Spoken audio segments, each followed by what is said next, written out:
All right, everybody, welcome, welcome. Yes, all right. We decided to sit for this live stream to kind of see. Okay, now we're working out the lighting and all of the good stuff, getting it all figured out in this unit and things like that. And I understand that. Listen, yeah, there they are. Um, they are on the. I know they're on the other side now because of the lighting. Because where I had them before because they're laminated and it's too much of a distraction. So we try to keep things, as far as the background, distraction free for you all so that you're not right. Okay. Anyway, notifications go out. We're going to talk about it today because I was thinking about this earlier.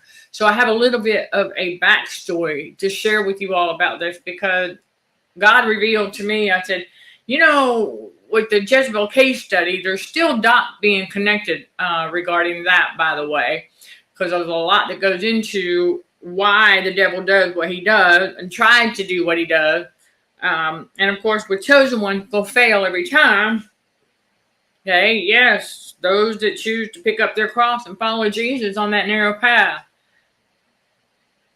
Okay, yes. And so yes, I'll share some things with you all. All right. Yes.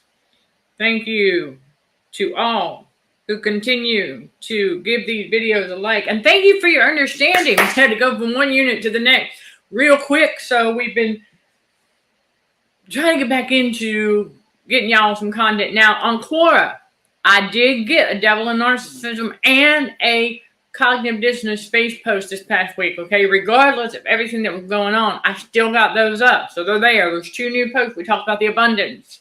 Okay, and then the cognitive dissonance associated with not seeing abundance where there is, but then seeing, and then like the negative abundance that the narcissist sees. So you'll read more about that in the Quora City Space a subscription, by the way. I do believe there's a preview available for those who aren't subscribed, but a lot of those, if I put them for the subscription space, you'll see that you'll need to subscribe to see the post. But then there's tons of posts in that space for the free side as well. Already been up there for many years. I've been building that sucker. But yeah, we're going to talk about it, everybody. I am Michelle Dickey, your host for CHA's Let's Just Chat show, streaming on the YouTube channel where narcissism and cognitive dissonance are front and center. No, trauma healing and spiritual growth, well, they are front and center while combating radio frequencies for healthier living. Y'all know I did that in a pre-record, and I should have saved it for a blooper, but there you go. I said, where narcissism and cognitive dissonance, and I said, oh, that was a pre-recorded, but no, I didn't save that. But, well, hey, it is what it is. But, yeah, for those who are new to this channel, I'm going to go ahead and put the thing up here. I am Michelle Dickey, consultant, master consultant, by the way, coach, trauma specialist, minister, and author. All right. I'm helping survivors, okay, the narcissist abuse overcome trauma. Okay. Yes. Overcome the trauma triggers and everything associated with it, life obstacles and all of that with God's wisdom, basic scientific facts, tried and true techniques, and more. And I keep it real all the way around, y'all. We are as authentic as it's going to get. We are as transparent as we can be. And that's the way it's got to be. So you all understand that no matter what it is that you might come across out there, because Jezebel's out there, you know how they like to do smear campaigns and try to do the defamation of character. Don't listen to them. Don't listen to them. Because you come on over here and you catch the videos and stuff, and you'll see that we are pushing back against not just narcissistic abuse and trauma, but also radio frequencies for healthier living. That's our movement here at Consulting for Heightened Awareness. And it's very important to understand that we do not allow garbage to stay in our platform. So if I have not caught garbage in the comment section, be patient. I will get to them. Now, during the live stream, we're pretty quick. They get banned real fast when we identify them. All right. So just know that, narcissists, you all, the evildoers, They are the very evildoers that God warns us about. And yes, if anybody has noticed, we have a, it's actually very pleasant. It's all natural, like vitamins, minerals. Yeah, it's an oil that I found. And so we were trying it out on the hair. And I said, oh, yeah. So we'll see. We'll see. I'll bring y'all on that as well. But anyhow, so we're doing that. And also, the healthier eating. But narcissists love to play hero. It strokes their ego. Yes, that rhymed. I know. But that's what they do. They love to play hero. And they like to rescue. They like to think of themselves as the knight in shining armor. Both males and females, okay? Listen, female narcissists do this too. Especially when they have the mommy role. Remember, the game of narcissism and the matrix out here, it has a major mommy complex, okay? Yes, happy Sunday, everybody. And happy every day. Happy every day. And it has a major mommy complex. And because they are put up on a pedestal, right? Parental statuses are put up on a pedestal there in the matrix. So it doesn't come as any surprise that the world, the matrix, is doing that idolatry with parental status, parental role. Putting mother and dad, mom and dad up on pedestal. We're not supposed to do that. Remember Matthew 10:37. What did Jesus tell us? He says that he who loveth brother, sister, mother, or father more than me is not worthy of me. And so as chosen ones, we learn to go, you know what? That's it. Because we want to be worthy of Jesus, because it comes down to this. Jesus is the one who rescues us. He is the one who saves our soul. We don't need these narcissists anymore. Here's the backstory, because it didn't take me too long after the fact. Once I learned that the two Jezebels that came to my rescue a few times in my life, getting away from other narcissists, okay, or what the world just knows as abusers. Yeah, a lot of the world does not even realize that an abuser, any abuser out here, they are a narcissist. That's that cut and dry. If you see somebody out here abusing somebody, that's a narcissist. If you see somebody out here making fun of other people, that's a narcissist. If you see somebody out here ridiculing, turning their nose up in the air at somebody, that's a narcissist, okay? It doesn't take long to figure this out. Any kind of abuse, it does not matter. They are a narcissist, because only narcissists will dish out the abuse. Now, mind you, we got tricked into reactive abuse. You have to know the difference. Let's say you have two people, and you see that the one is just yelling at the other one in their face, and the other one's just like really, really quiet. It's not saying anything. But then over time, if you watch long enough, you'll see if it will trigger them. Then you know that one is not the narcissist. They just got tricked into reactive abuse.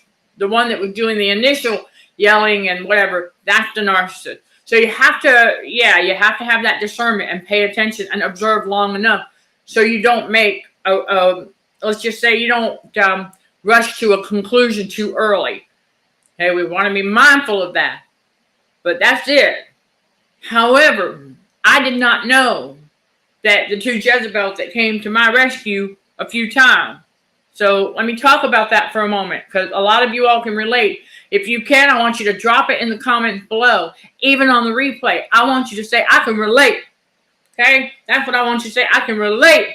And if you feel comfortable enough to share your testimony regarding it, then by all means, iron sharpens iron here at Consulting for Heightened Awareness, okay? This is how we learn from one another. This is how we help one another. Because when you get it out and you understand that our entire life, we've been surrounded by narcissists. We have been surrounded by the traumatization. We have been living in a world full of evil that's been around us this whole time. We just didn't see it until God awakened us to it. And now that we're awake to it and getting more aware of all of it, right? There's nothing going to stop what God's going to reveal. Remember, we just covered in John chapter 16 that, he says the Holy Spirit, when he comes, the truth is going to reveal all, and then he's going to reveal more to come.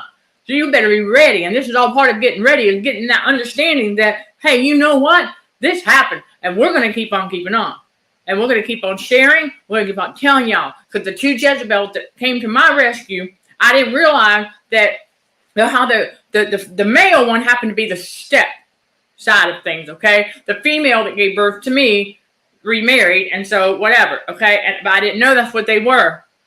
Like, so the first time, now mind you, when I left the ex-angry hubby, nobody had to rescue me because I was already had enough. I was good. I had saved for my escape from that. Now, the parent knew, the 2 Jezebels, they knew, because yes, okay, that's how long they had been married, all right?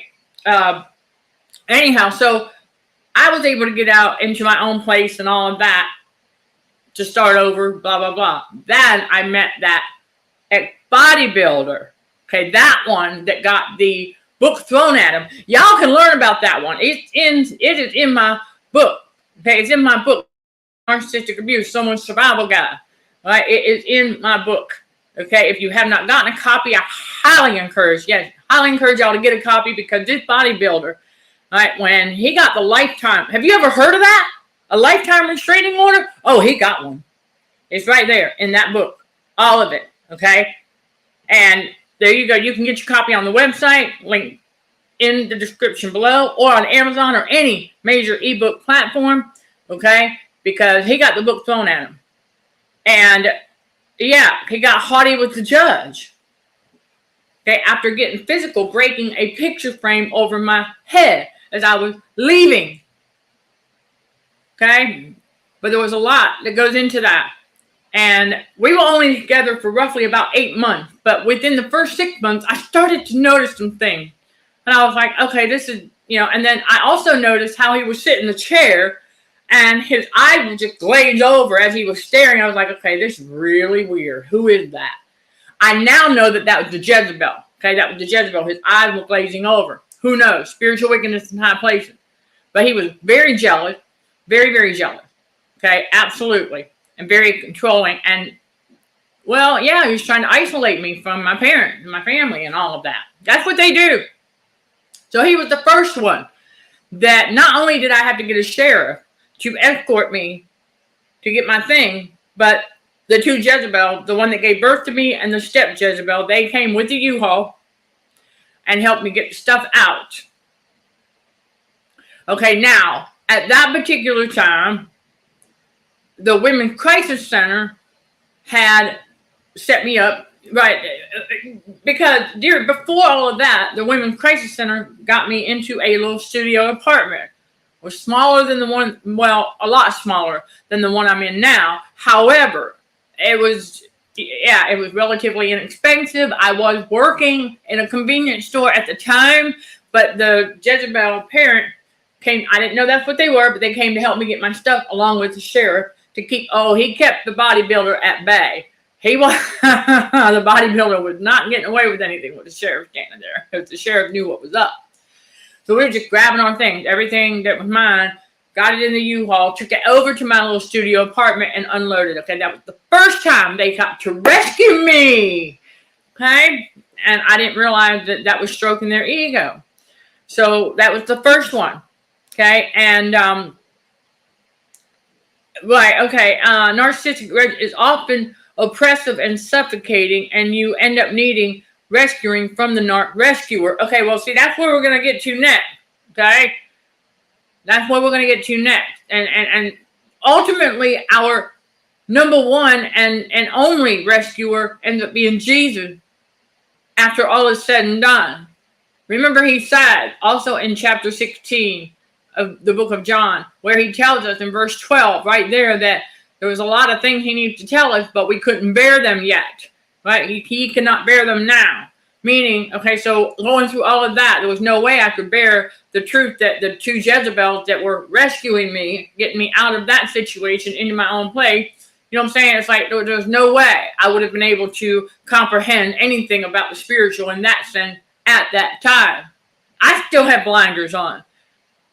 And so basically after that, there was a dude that used to come into the convenience store pretty frequently. You know, he was funny, you know, whatnot, but I was trying to stay single, especially after that. I was like, man, I have got to stay single.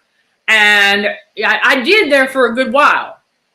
But, you know, I was working and doing and things like that. And it just was like, okay, you know, I didn't have any idea where I was going. I was just working. I was just trying to figure things out. But that was when things started to go a bit downward spiral for me. Okay. But this guy kept coming in, and, you know, like I said, he was cute and everything. And so we got to talking, and I told him, I said, listen, I said, we can just be friends and see where it goes. You know, and he seemed okay with that. But it wasn't even 3 weeks later, he was trying to call me his girlfriend. And I said, no, I said, do not call me that. I said, I did not give you the okay.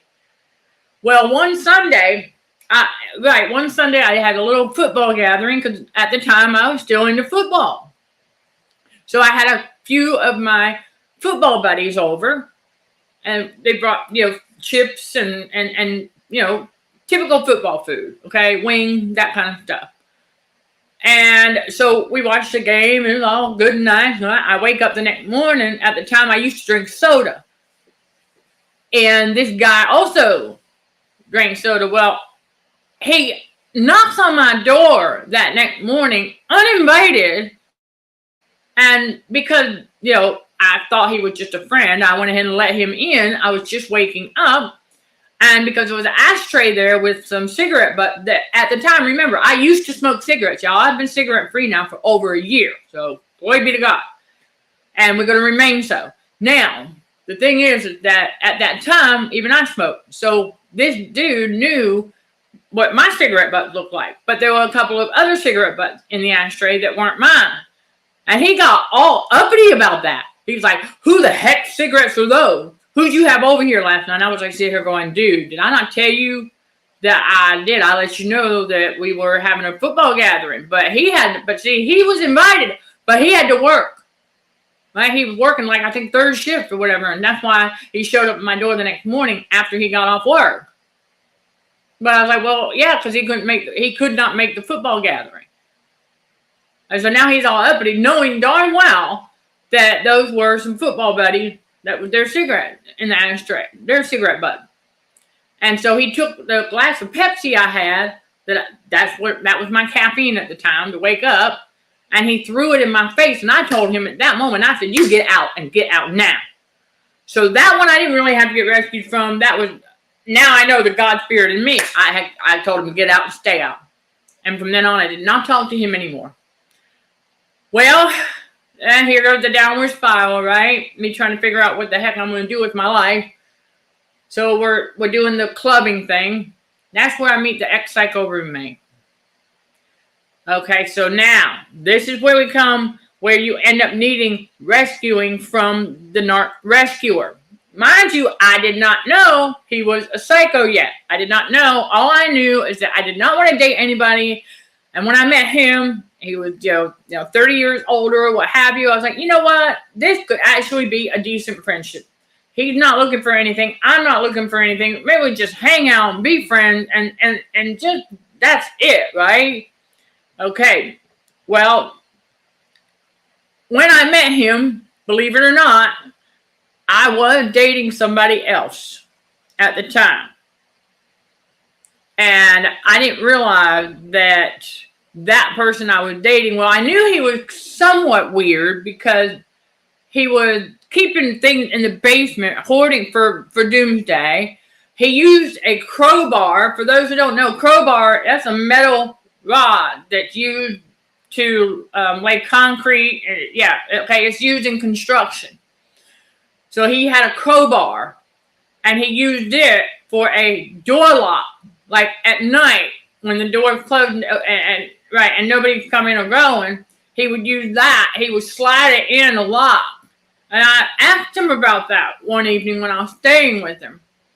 And he didn't really say anything, but he did allude to the fact that he was highly paranoid of law enforcement. And I got to thinking, okay, that's weird. Why would you be paranoid about law enforcement? I mean, what's with that? So anyhow, well, I come to find out later that a lot of narcissists are, because they're up to no good. right? Okay. And so I meet the ex-psycho roommate because things were starting to go a little sour in that relationship. He started basically like he knew I was coming over, but he would not let me in. And so I was like, okay, fine, dude. I said, well, at least just put my belongings in the bag. Let me have my clothes and stuff, and I will be out of here. And well, I mean, crazy, but yeah, I ended up contacting the ex-psycho roommate, and I was like, man, I said, I don't know what is up with him, but he is just being really strange.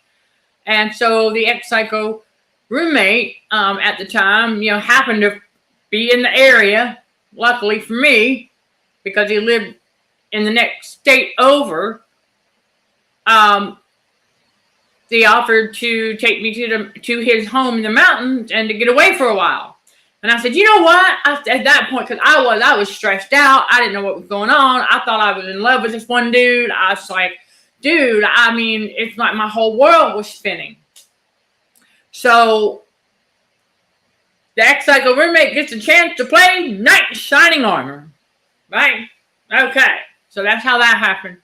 And so I thought, you know what? Yeah. And so I let the Jezebel who gave birth to me, I let them know that that's where I was going, and I was able to stay in touch with them, to the best of my ability. But there in the mountains, I realized that the signal on my little prepaid wireless phone at the time, well, I just wasn't cutting it from time to time. But that's okay. I was getting away. I was just going to relax. I was just going to forget about it all and see what we could see what I could come up with. And because I had hardly any clothes with me, so the ex-psycho took me to store, and he bought me some house clothes and some shorts and some t-shirts. And I mean, I was like, wow. I was like, dude, I said, I don't need that much, but okay. I said, I appreciate it, so he bought me some clothing, and so I just kind of like for a couple of weeks, hung out there, and we just I thought we were becoming really cool friends, I was like, you know what, this would be all right. And so I pretty much, with the other dude,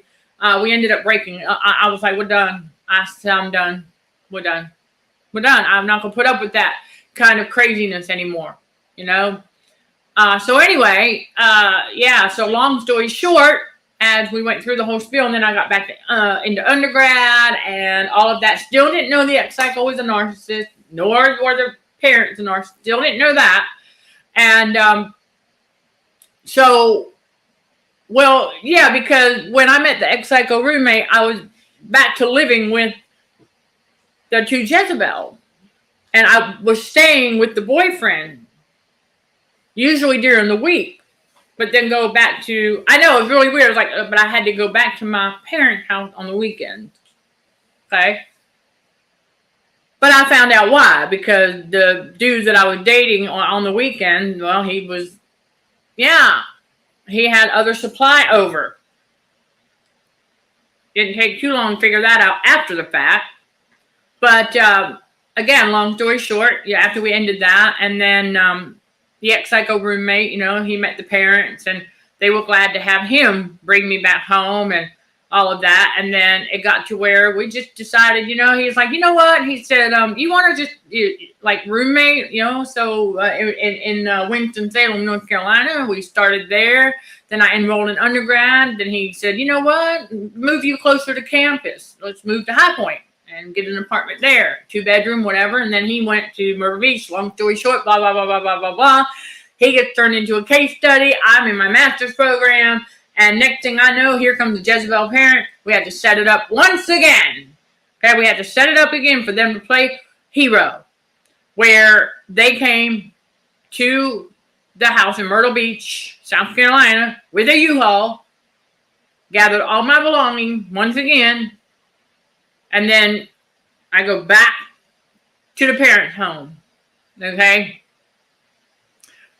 And that was the third time. See, when I was married to the ex-angry hubby, we did have to room with my parents for a short time till we finally got a camper while we were truckers, got a camper and lived on a campsite. So we did kind of live there, but it wasn't really a rescue thingy. It's just somewhere when we came off the road to lay our head till we figured out what we were going to do. Yeah. And so again, they rescued me from the ex-psycho roommate. Well, lo and behold, that would be the last time that they would get to play hero regarding me. Glory be to God. And so, that being said, a lot of crazy making went down, of course, but I realized that it stroked their ego. But then what happened was when they realized that was it, because I wasn't going to date anybody else, I told them too. I said, once it comes and I get my own place again, that's it. No roommates. I'm done. So they knew that there was not going to be any more getting to play hero anyway, not just because of that, but because they were aging pretty quick and losing their physical strength to be able to play hero. You see? So, in the end, it was Jesus. Because he saved my soul already while I was still at Myrtle Beach that day that God awakened me to, oh my goodness, this is the real spiritual battle between good and evil. Whoa. And the Holy Spirit was activated. Jesus saved my soul. Jesus already rescued me that very day. So chosen one, that's what I'm trying to tell you, is that these narcissists can only play hero, but for so long until the chosen one gets awakened. When God says at his appointed time in Galatians verse 2, chapter 4. Right? He is not kidding about that. When he says that's it. At God's appointed time, chosen one gets awakened. Jesus saves us. Jesus rescues us. He is our Savior. So he saved our soul that very day. There was no going back from that. Oh, we could, but no, we won't. Because our spirit, our heart, it's not there anymore. It's with God. Okay, it's with the Godhead. Because God tells us if we love him, we've got to do so with all our hearts, all our minds, all our soul. And that is how it goes now in God's reality. Because Matthew 10:37, once again, we are not putting anybody else above God. Ever again. We learn to not do that anymore. No idolatry whatsoever. And we don't allow the narcissist to play hero. And a lot of them will do it even if they perceive us to be in a dangerous situation. It may not even be a dangerous situation, but if they perceive it as such,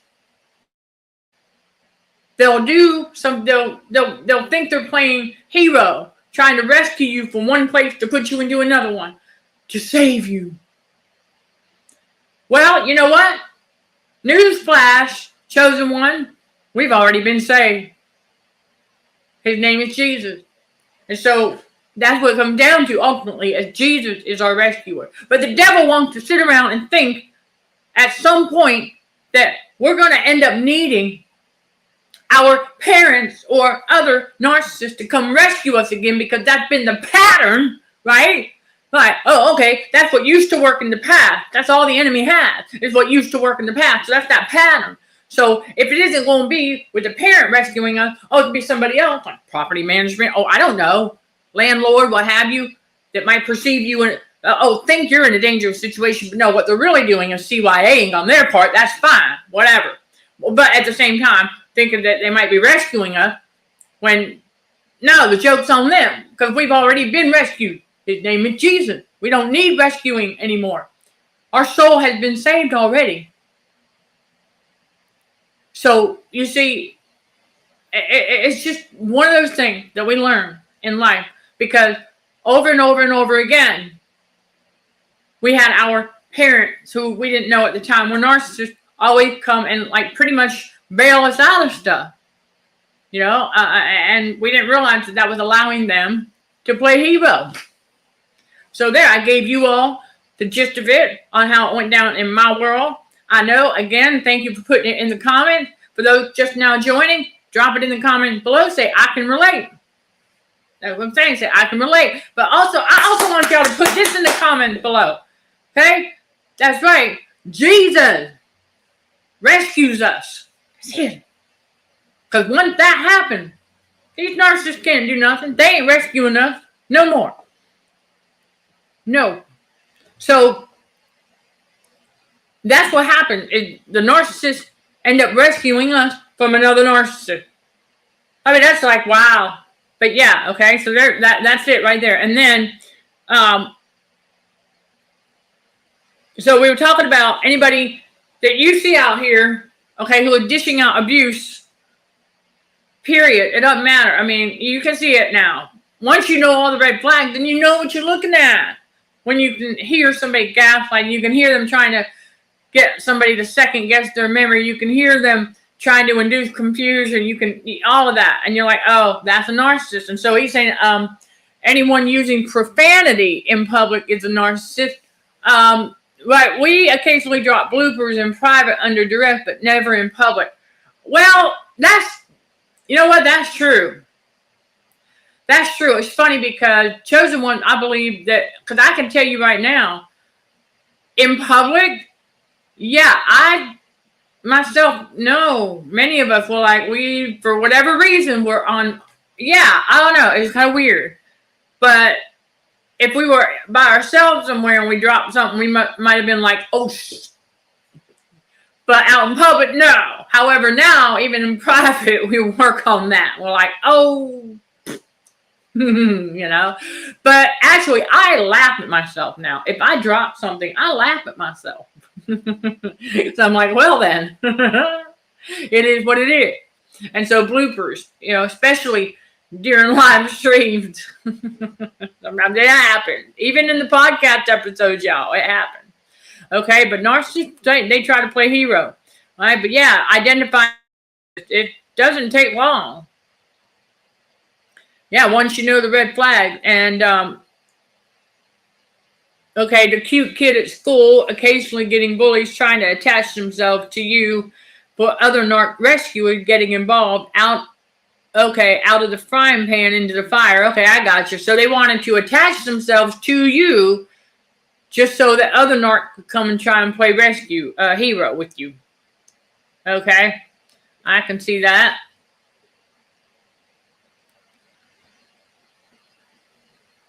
Okay, as far as the usual for restraining orders here in the United States, I know it depends on jurisdiction and circumstances, but typically it's for a year.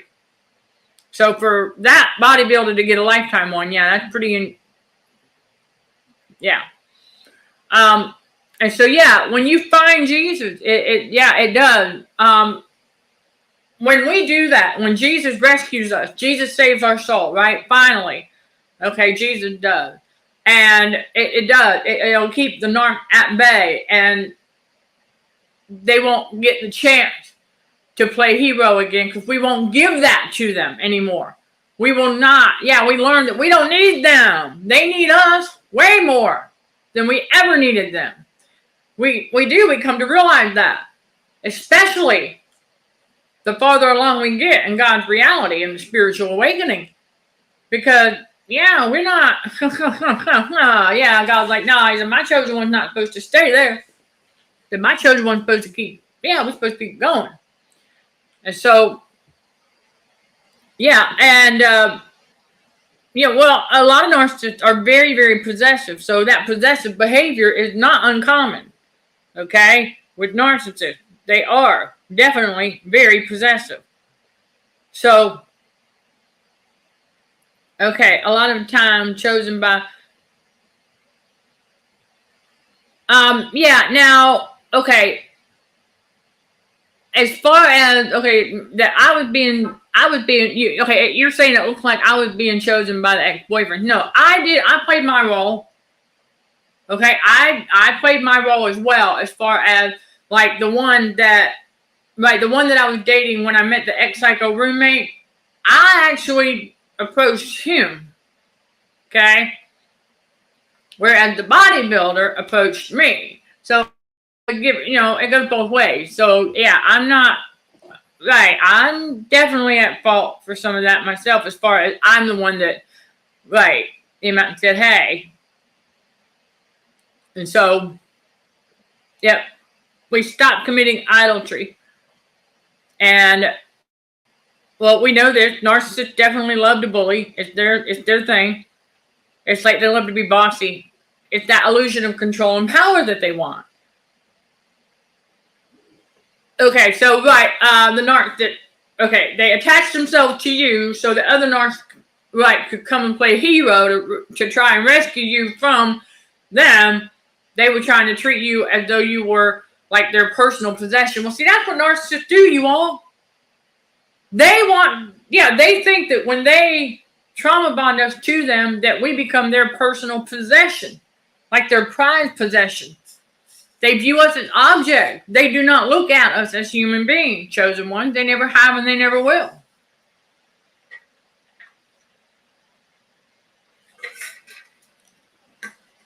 No, they never have. They never will. And so you just gotta stay aware. Stay vigilant and aware. Yeah, but you end up propping up your narcissistic rescuer. Well, I mean, you do. You end up, because you don't know yet. So, like, when people will be like, well, wasn't it such a blessing that your parents were able to come with that U-Haul and help you out? And you're like, yeah, I mean, I don't know what I would have done without them, right? That's how it goes in the beginning. And then we realized that, yeah, no, not at all. Not at all. We realized that was just, that was just them playing hero. But, well, we didn't know anything else, and we really didn't, we didn't know any other way because that had been such a pattern over the years. For them to get the U-Haul, come rescue me. Come rescue us, right? For them to get the U-Haul and come rescue us. That's just been the pattern. So we didn't know anything else outside of that. See, that's the thing, that myself, I know I have forgotten, because of all that, I have forgotten that I can live on my own, which I knew that, but because, of the, the enemy's trick of financial abuse or financial fear mongering, right? Because of that, I just felt like, I don't know what happened, but being on my own once again, believe it or not, y'all, God provides. Because I know there's Jezebel probably popping in here every once in a while trying to figure out how in the world I'm still doing what we're doing. Well, his name is Jesus, because Jesus saved my soul. And the God Spirit and others around here know darn well that this ministry is needed. Yeah, this ministry is needed for many trauma survivors. And listen, I know that, how the world loves to put it out there where there are, talking about creatures of hell. Well, yes, narcissists, that's what they are. And, I find it very intriguing that you say you've never met them. You've never met a narcissist. I find that difficult to believe, because every one of us has met one. We just didn't know at the time. And so, they're right there. That doesn't make any sense. Everybody has met a narcissist at some point or another. And, so anyhow, if you learn about the red flags of narcissists, then you're going to know you run into them all your life. They're all around us.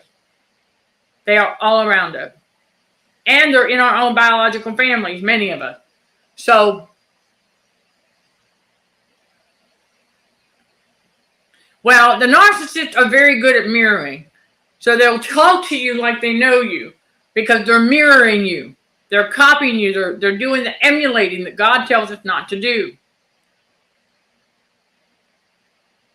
But they do. They study. Listen, narcissists study their targets from a distance for a time. They absolutely do. They will study their target for a while. The Jezebel case study studied me for about 7 months before she sent her flying monkey first to see if I was aware of my autonomic nervous system. Once they were able to figure out that I knew of it, but I wasn't yet aware of it, that's when the Jezebel case study, she weaseled her way on in. But again, within the first few months or so, I started to pick up on she was not serious about healing at all, and that she was doing a lot of making fun of me. But I had to get confirmation in the physical of things that I was starting to sense in the spiritual. All right, because virtually it was a little bit difficult. But also I got to see the snake pupils that God needed me to see on her. So they're always looking for vulnerability. Think about that for a moment. That is why many of us ended up in multiple narcissistic abuse relationships, because I remember saying that. I've said this before. And that's funny because I remember the Jezebel that gave birth to me never really said anything. She always just kind of looked at me with a blank stare when I was like, man, I start to wonder, do I have vulnerable on my forehead somewhere? And I never got a response from her. And now we know why. Well, yeah, they're looking for a way in. Absolutely. How they can trick you into allowing them to attach in. Well, okay. Right. They want you to get trauma bonded to them. But I need y'all to understand something. That the narcissist, they'll attach to us, but not in the way you think. They don't get trauma bonded to chosen one. They get trauma bonded to each other. Because they're trauma bonded to the world. But they don't get attached to us. I know. Let that sink in. It's very unique, but that's how it goes. That's based on case studies, tons of observation, and then watching two of them who were married. The step one and the two Jezebel back and forth with each other. And I was like, wow, they have the look of pleasure on their face as they're dishing out the abuse to each other. And I thought, okay, that's not normal.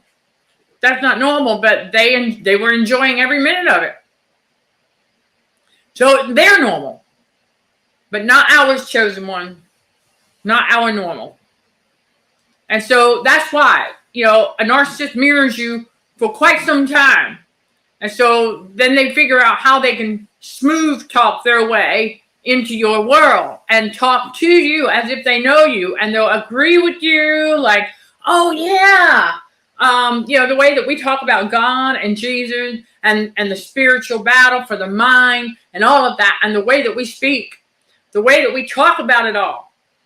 Okay, that they have this knack for agreeing, and then somehow they'll know because they study us from a distance for a good time so they can develop the type of persona they believe that we will let our guard down with. Think about it. Okay? That's what they do. This is why we learn in God's reality that once we know that Jesus is the one that rescues us, that's it. Ultimately, that's it. Jesus rescues us. He saves our soul. We don't need them to rescue us anymore. So now we know this, and we start paying attention. We don't let our guard down. We're not walking on eggshells. No, we have the spiritual armor of God on 24/7, but we put another layer on every single day. Every single day. So, because they want to, listen, chosen one, before we knew all of this, of course we were naturally bubbly and outgoing, and we still are to an extent, but we're a bit more reserved now with the being bubbly, because the narcissists do take advantage of that. Oh yeah, they love that. That's a big thing that they look for, because they want to dim your light. See, you're being outgoing and bubbly and just smiling all the time, right? That is your light shining. They want to dim that. That's why they'll gravitate toward those who are bubbly and outgoing, and just, they can tell that you're genuine. They can tell that you're being real. They can tell that you're authentic. And they gravitate towards us because of that. And they want to try and change that. They want us to change. They want us to become one of them. Remember that. The narcissists want us to become one of them. But no, Jesus Jesus saves us. When God awakens us, and that subconscious mind is awake and getting more aware, by the way, every single day. And there's nothing that the devil or his flying monkey narcissist can do about that. Because we're going to continue. Yeah, we're going to continue to get the awareness that we need going forward. Doing the perfect will of God, getting y'all educated, talking about this stuff. So you understand that when the narcissist tries to play hero, it's just to stroke their ego. Hero, ego. Go figure. That's not a coincidence. So, right, because the ego is evil. They both begin with the letter E. But don't let that fall by the wayside either. There are no coincidences. No. If there's no answer in the physical, the answer will be in the spiritual. If there's no answer in the spiritual, it's going to be in the physical. That's it, bottom line. There are no coincidences. Everything happens for a reason. And God reveals those reasons. Oh, yeah, he sure does. It's like, I would tell y'all something. It's great, too. Because I'll be over here and I'm like, all right, like today, I'm out and about. And it's an unfortunate thing, but my other tumbler that I realized now was smaller than this one. That one was like a 32 or 36 ounce. This is a 40 ounce.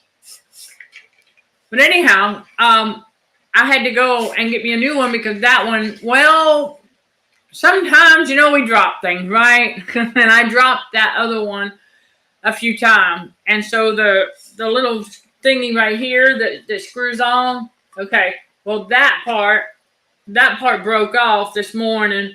And then I realized that it got lodged out of, or wedged, whatever.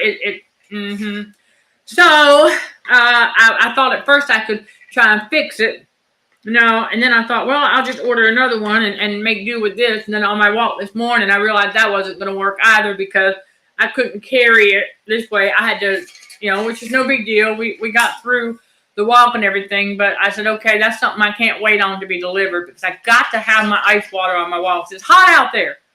And plus, we got to keep our ice water because it's hot on the inside of the body too, right? Pushing back against radio frequency for healthier living. So we got to have the ice water. I could not wait, so I had to go get another one.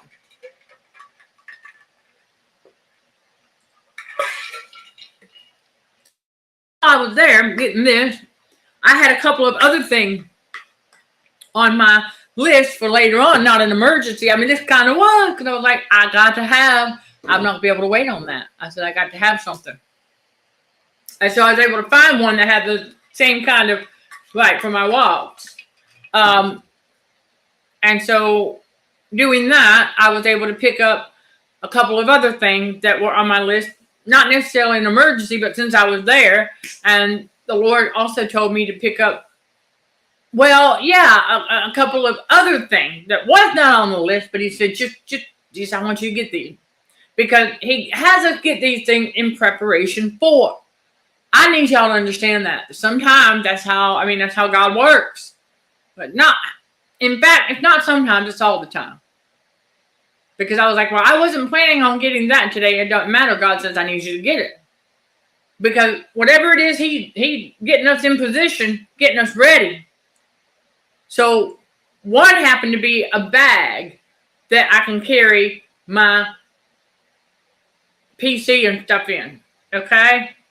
Just to give you a perspective of what I'm talking about. Because the other computer carry-on bag that I had to go because it was in the previous environment and it just was not cooperating as far as nicotine and all of that. There was no way that I was going to be able to, I wasn't going to keep, I would have to wipe that thing down like every single day. That's how bad it was.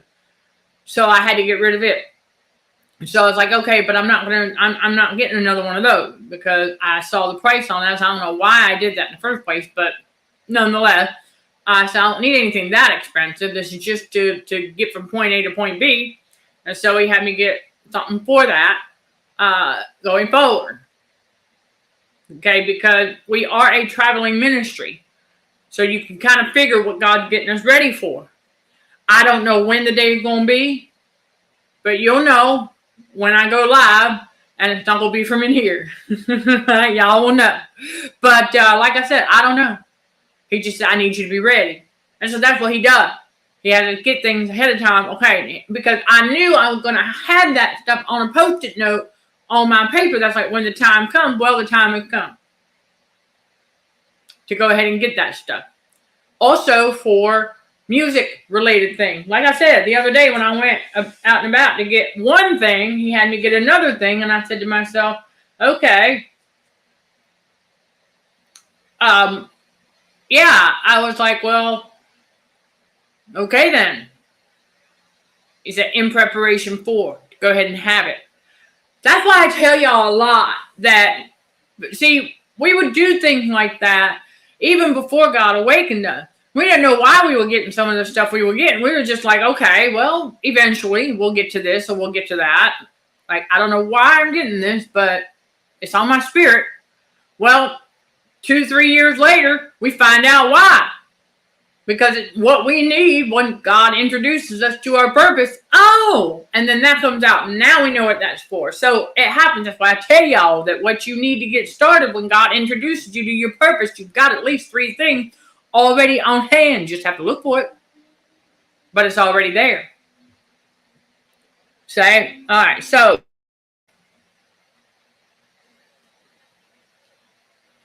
Well, I thank you for that, Chris. Attractive.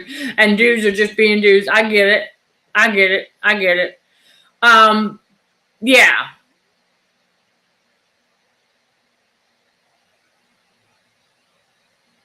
Okay, so, well, yeah, narcissists do. They attach like parasites to suck your energy.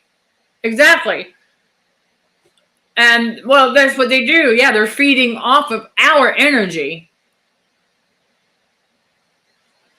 Well, and they are. Their demon spirits are in the spiritual realm. That's the other dimension that you're sensing. Is that their demon spirit, right? It's like the human host. They're cracking unaware that that's what they're doing is sucking our energy because, right, they don't know that they're demonically possessed. But that's the other dimension. It's the spiritual realm that's in operation there. Okay, well, thank you. Welcome to the growing community of Spiritual Warriors for Christ. We talk a lot about anything that had to do with trauma healing and then the evildoers being the narcissist. Because God tells us all about them throughout the Bible. He doesn't say narcissist explicitly, but we can pretty much figure out by his description of the evildoers and how they behave in fornication, adultery, all of that, and idolatry and things like that. And the idolatry being the fact that these narcissists, they love bomb us because they want to put us, give us that dopamine high. So once they do that, then they turn around and devour, right? They got to pull it back down. Remember, they cannot leave a positive as a positive, but that's what you're experiencing, okay? They're feeding off of your energy while it's the spiritual realm in operation there. Because demon spirits don't exist without a human host. So the demon spirit need to feed on spiritual energy. What are emotions? Spiritual energies in motion. So there you go. And this is the other thing, y'all. Narcissists, they feed off of each other in that way too. It's just more negative. Okay, it's more negative. So that's why when we engage in long, drawn-out conversation with a narcissist, we walk away. We're like, man, where'd our energy go? Well, there you go. Okay, it was them sucking it. Literally. That's why we call narcissists emotional and energy vampires. So you'll come across multiple playlists on this channel for those who are new to our community, growing community that is. I highly encourage y'all to check out a lot. I've got Demon Spirits Part 1, Demon Spirits Part 2. I got videos all about the Jezebel spirit, because that's a big one right there when it comes to these full-blown narcissists that are Jezebel. I've got a lot on this channel already in place. So you get a lot of information about that other dimension that you're experiencing. It's the spiritual realm there, McDonald. Okay? That's it. Okay? Well, something of an occupational hazard when you're single and attractive And dudes will sometimes make a play. Well, yeah, but now, not with my empathy off. I can tell y'all that right there. Is that the gal and guys who are narcissists, if they cannot get an emotional read on you, typically will not try to make a play, so to speak. However, that one delivery driver, the only reason that he thought he could try is because I let him help me carry in my books that were airing out to get that smell out. And so he offered to help. I thought, okay, that's harmless, right? Well, because he took being able to come in here, well, in the old unit, by the way, he took that as an invitation to try and make a play, but learned real quick that's not what it was. So we put an end to that real quick. So a little off topic. So coming to that, it's funny that you would ask that, because of course this ministry is going to keep going. Okay, it would not matter. Okay, that's the thing. Okay, that's the thing. I could have millions of dollars, but we're still up here with the ministry. We're still going to continue to do what we're doing. We're still going to continue to build in the kingdom of God, because that is just going to allow us to give back even more.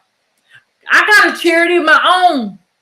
Okay, we call it that. Charity means love. When you talk about charity in the Bible, God talks about love. Okay, but when you talk about charity of the world, they're talking about charity. Helping the truly needy. Okay, and so we do have that. I've talked about it before, but I don't say a whole lot. I don't make the announcement. We just do. And I want to thank y'all, because everything that you sow into this, once the foundation, okay, for the platforms is taken care of, like once things are paid for to keep the ministry going, then we take a look at the portions that we have, and we do things for those who are truly needy out here. We just tell y'all we don't, but y'all play a role in that. So thank you. Okay, God, glory be to God, and glory be to God, and God bless you all for it too, because y'all are helping me be able to do that. When I see a mother who's in a median, and you can tell that the tears she's crying are not fake; they are genuine tears. I look over at my seat, and I happen to buy a snack, and I've got plenty left over, and and I had a $5 bill, whatever. If moment happens like that, then that's it. We do what we do.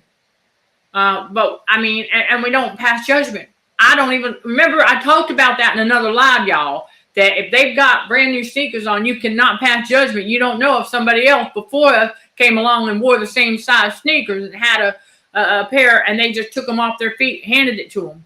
Okay, you don't know that. So we gotta be very mindful out there, and it's God's job to do the judging, not ours. But if and I can't really say if, because God is a promise keeper, but it doesn't matter. I could have billions, and I'm still going with the ministry, because that just gives me even more to give back. You got that right. You got that right. To hold events, to go and just. Yeah, there's that meme out there, and I love this. It says that I want to be so financially stable that God uses my pocket to help bless others. Ooh, glory be to God. That's my heart's desire too. I know, chosen one, that's where we at. We want to be so financially stable that God uses our pocket to bless others. In Jesus' name, I declare and decree. Amen. Because that's the way it's supposed to be for chosen one. Because chosen ones are the ones that go around and do. That's how God blesses others, is through us. That narcissists don't bless nobody. No. They like to try and hinder. See, God knows that. See, God don't use narcissists to bless us, because he knows that it ain't righteous what they try to do. Now, he will use them as a mouthpiece to tell us something. That's why we got to have that discernment. be able to know when it's the God Spirit speaking. Remember, again, you all, the God Spirit is in the narcissist. Yes. But they don't have access. He denied access. Okay?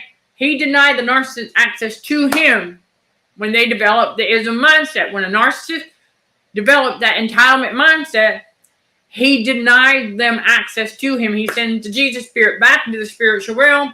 They don't have a clue. They don't get Jesus. But the God Spirit's still there. That's why y'all got to understand God is omnipresent. So you got to know when God is using one of them. Okay? It's just, it really is. It takes practice, it takes discernment, and it takes that awareness. And I'll be bringing more to you all about all of that. I got tons of examples. I'm just going to have to sit down and think about them and write them down of all the times that it happened. But yeah, okay, billions of dollars.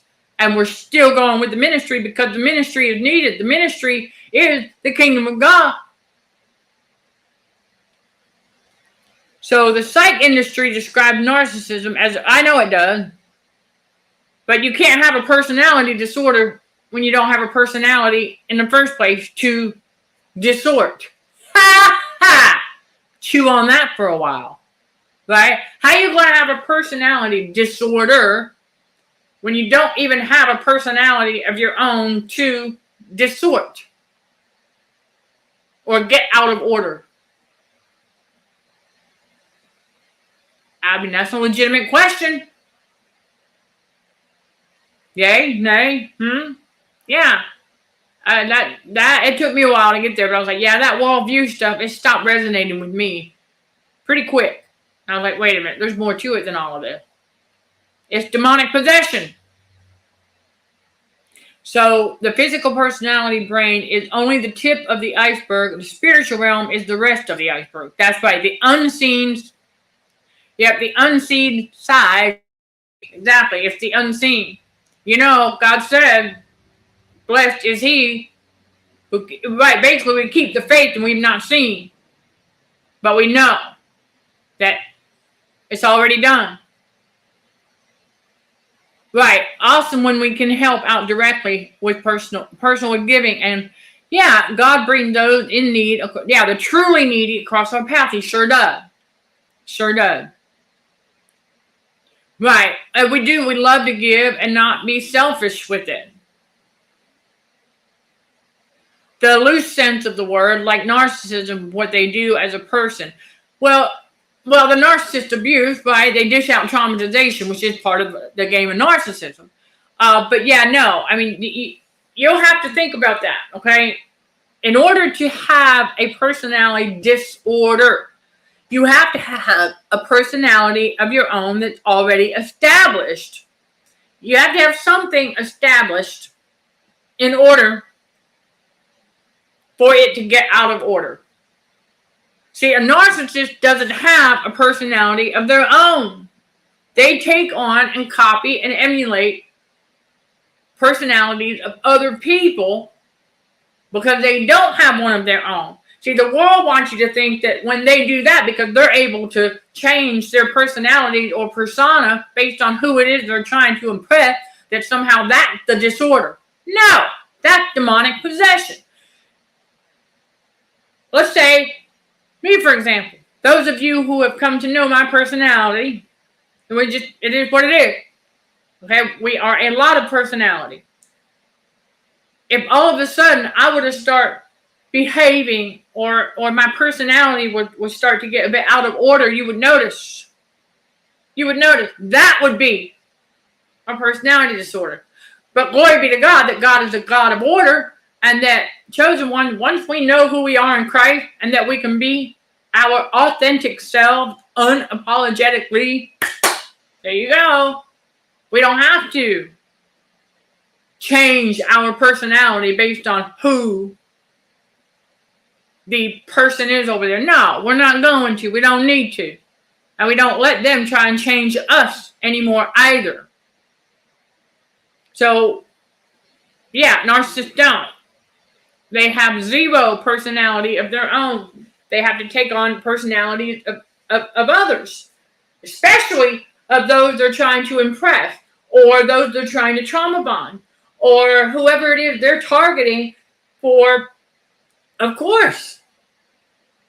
Yeah, whoever it is they're targeting to dish out the traumatization, well, I mean, that's it right there. That's what the narcissist want. That supply. Whoever it is they're trying to solidify as theirs. Right, remember, in a narcissist's mind, what theirs is theirs and what's yours is theirs. Never forget that. So the psych industry and the spiritual wear part company, well, yeah, see, the psych industry, though there's a lot of us chosen ones who are a part of that industry in a way for the physical aspect, but there's a lot of them in that industry who have zero clue about the spiritual truth. They go by that purple book like their Bible is the DSM-5 or whatever edition is out. That's their Bible. Okay, those who have conformed to this world, that is their Bible. Whereas chosen one, we got the actual Holy Bible. All right, God's spiritual truth, and we understand that those narcissists are demonically possessed. So. And that's right, the psych pro, right, doesn't know or believe. Yeah, a lot of them don't even know that the demonic exists. Okay? They don't even know. They themselves, a lot of them are not. I see them here on YouTube. I've seen several of them that have doctorate degrees out here talking about narcissists and using all the worldview labels and got a lot of people convinced that the narcissist they're dealing with and just suffering from some sort of disorder. Now, it is a disorder, but it's a spiritual disorder. It is not a personality or mental disorder. No. It is a spiritual disorder. They are demonically possessed.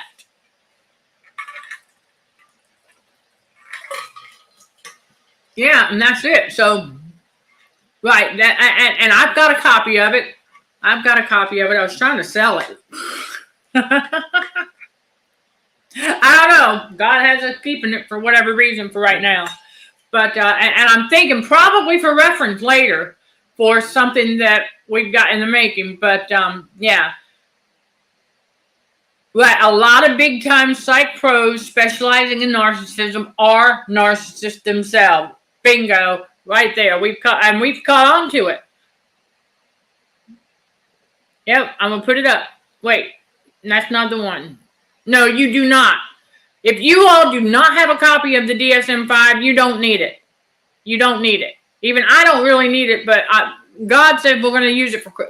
I will give you the information that's in it when the time comes.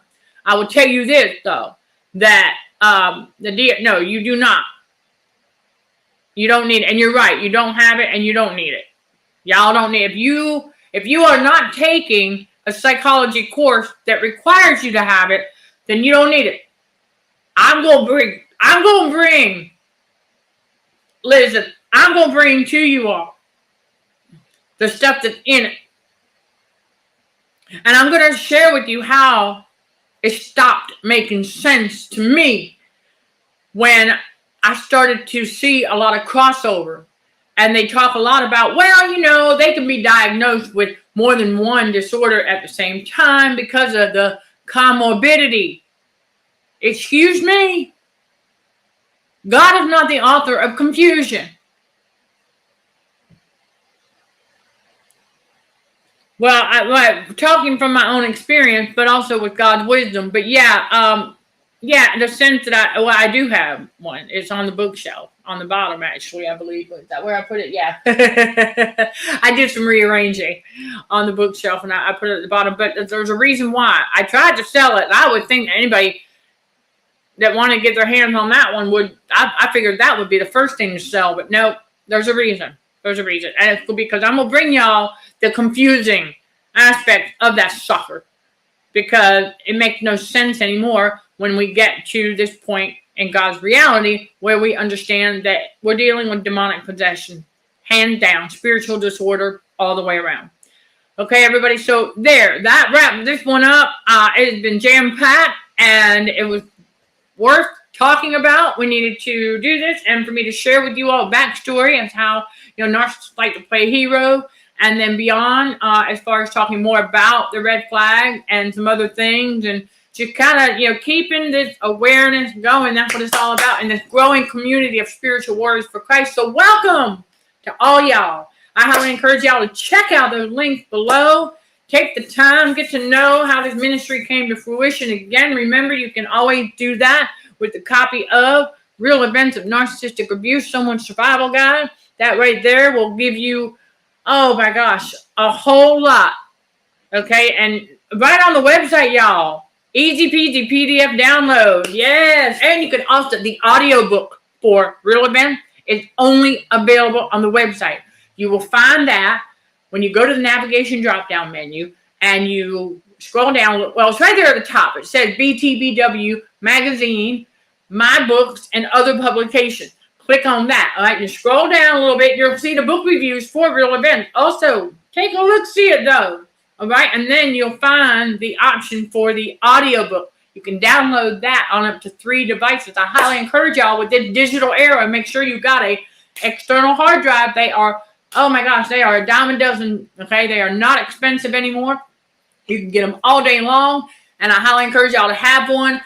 Use the digital product, the digital videos available on the website too. Obviously, they're digital, but you don't talk about all the PDF downloads, everything. You can put them right there, and they are there for your references, and you keep them for as long as you need them for references. All right, you all. So there you go. I'm sending love and light to all fellow warriors. Thank you for thank you for watching, listening, and for your support. Until next time, let's show some gratitude to Heavenly Father, and you keep being you. In Jesus' name, amen.